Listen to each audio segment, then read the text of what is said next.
it is highly unlikely that Australia will become a republic in the next few years, according to a professor of history at the University of Sydney.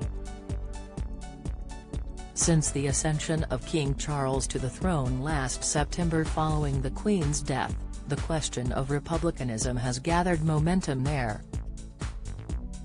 The Labour Party, who are currently in government, have long advocated for abolishing the monarchy in Australia. Prime Minister Anthony Albanese, who was elected last May, has said he would not put another referendum to the public in his first three-year term in office. This would mean his government would have to be re-elected before republicanism in Australia even becomes a possibility. Associate Professor Sandy Macquarie, a cultural historian with an interest in modern monarchy and colonialism, told Express.co.uk, "I think it's highly unlikely that Australia would become a republic this year.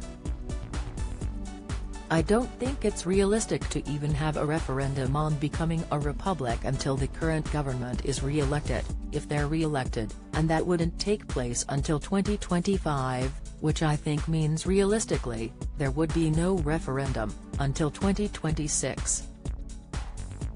Australia held a referendum on becoming a republic back in November 1999, which resulted in 54.9% voting to keep the monarchy while 45.1% wanted to abolish royal rule in the country.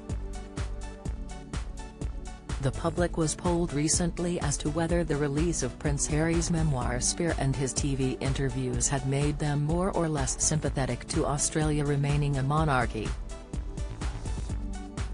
According to the results, 21% of respondents said the story had impacted their view of the royal family. However, while 7% said it made them more sympathetic to remaining a monarchy, 14% claimed it made them more open to becoming a republic. Professor Macquarie warned the polls can be notoriously unreliable. She continued, "I do think we have to be very cautious about assuming that we know the answer.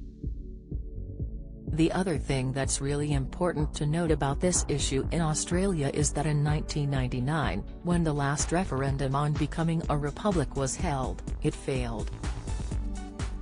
It failed, not so much because people objected to becoming a republic at all, but more that they objected to the choice of how a new head or a future head of state will be chosen."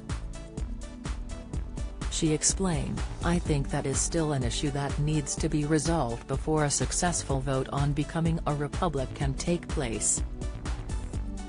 So it's not just a question of whether Australians want to become a republic, it's a lot more complicated than that."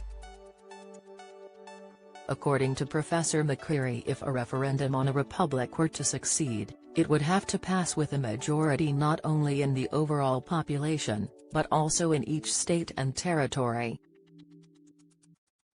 The Australian Federal Parliament would then bring in legislation which would also have to pass with a majority to secure the transition from monarchy to republic.